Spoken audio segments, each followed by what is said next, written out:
Gold trusted gold buyers. మీరు తాకట్టు పెట్టిన బంగారాన్ని విడిపించి ఈ రోజు ఉన్న మార్కెట్ ధరకు కొనబడును. పహల్గాం ఉగ్రదాడిని పార్టీలకు అతీతంగా రాజకీయ నేతలంతా ముక్త కంఠంతో ఖండించారు. ప్రధాని మోదీ, రాష్ట్రపతి ద్రౌపది ముర్ము, రాహుల్ గాంధీ తదితరులు దాడిని అమానవీయంగా మరియు దిగ్భ్రాంతికరంగా అభివర్ణించారు. ఉగ్రవాదులను వదిలిపెట్టకుండా కఠిన చర్యలు తీసుకోవాలని పిలుపునిచ్చారు. పహల్గాంలో ఉగ్రదాడిని రాష్ట్రపతి ద్రౌపది ముర్ము, ప్రధాని మోదీ, అమెరికా అధ్యక్షుడు ట్రంప్, పలు రాష్ట్రాల ముఖ్యమంత్రులు, కేంద్ర మంత్రులు, వివిధ పార్టీల నాయకులు తీవ్రంగా ఖండించారు. అమాయకులైన పౌరులు, పర్యాటకులపై ఉగ్రవాదుల దాడి అత్యంత హేయమని ఎక్స్ వేదికగా ఆగ్రహం వ్యక్తం చేశారు. మృతుల కుటుంబాలకు ప్రగాఢ సానుభూతి తెలిపారు.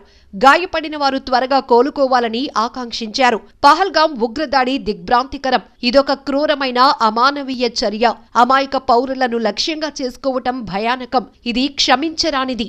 బాధిత కుటుంబాలకు ప్రగాఢ సానుభూతి తెలుపుతున్నా గాయపడిన వారు త్వరగా కోలుకోవాలని ప్రార్థిస్తున్నానని రాష్ట్రపతి పేర్కొన్నారు. అత్యంత హేయమైన ఉగ్రదాడి వెనుక ఉన్నవారిని చట్టం ముందుకు తీసుకొస్తామని, వారిని వదిలిపెట్టబోమని ప్రధాని స్పష్టం చేశారు. ఉగ్రమూకల దుష్ట ఎజెండా ఎప్పటికీ విజయవంతం కాదని, ఉగ్రవాదంపై పోరాడాలనే తమ సంకల్పం మరింతగా బలపడుతుందన్నారు. 2 రోజుల పర్యటనకు సౌదీ అరేబియా వెళ్లిన ప్రధాని ఉగ్రదాడి ఘటన నేపథ్యంలో పర్యటన కుదించుకున్నట్లు అధికారిక వర్గాలు తెలిపాయి. మంగళవారం రాత్రి సౌదీ ప్రభుత్వ అధికారిక విందులోనూ మోదీ పాల్గొనలేదు. బుధవారం ఆయన భారత్కు తిరిగి రావాల్సి ఉండగా మంగళవారం రాత్రి బయలుదేరుతున్నట్లు తెలిపారు. అమాయకుల ప్రాణాలు బలికొన్న ఉగ్రవాదులు కఠిన పరిణామాలను ఎదుర్కోవాల్సి ఉంటుందని కేంద్ర హోంమంత్రి అమిత్ షా హెచ్చరించారు. పహల్గాం ఉగ్రదాడి మానవత్వానికి మచ్చని, ఉగ్రవాదంపై పోరులో దేశమంతా ఏకతాటిపై నిలుస్తుందని కాంగ్రెస్ అధ్యక్షుడు ఖర్గే పేర్కొన్నారు. ఇకనైనా ప్రభుత్వం జమ్మూ కాశ్మీర్లో సాధారణ పరిస్థితులు నెలకొన్నాయంటూ డొల్ల ప్రకటనలు కట్టిపెట్టి బాధ్యత తీసుకోవాలని కాంగ్రెస్ అగ్రనేత రాహుల్ గాంధీ సూచించారు. ఇలాంటి దారుణాలు మళ్లీ జరగకుండా కఠిన చర్యలు తీసుకోవాలని డిమాండ్ చేశారు. అఖిలపక్షం సమావేశం ఏర్పాటు చేయాలని కాంగ్రెస్ డిమాండ్ చేసింది. పహల్గాం ఉగ్రదాడి వార్త కలిచివేస్తోందని అమెరికా అధ్యక్షుడు ట్రంప్ పేర్కొన్నారు.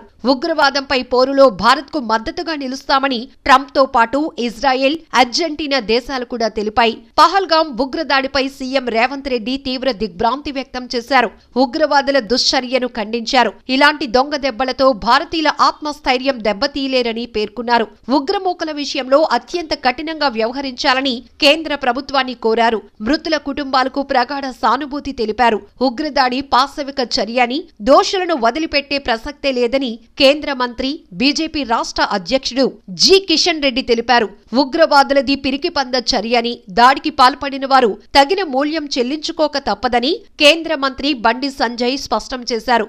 పహల్గాంలో పర్యాటకులను ఉగ్రవాదులు కాల్చి చంపటం అమానవీయ చర్య అని మాజీ సీఎం కేసీఆర్ పేర్కొన్నారు. వీరే కాకుండా సామాన్య ప్రజలంతా ఉగ్ర చర్యలను ఖండిస్తున్నారు. క్షతగాత్రులను ప్రభుత్వాలు ఆదుకోవాలని కోరుతున్నారు.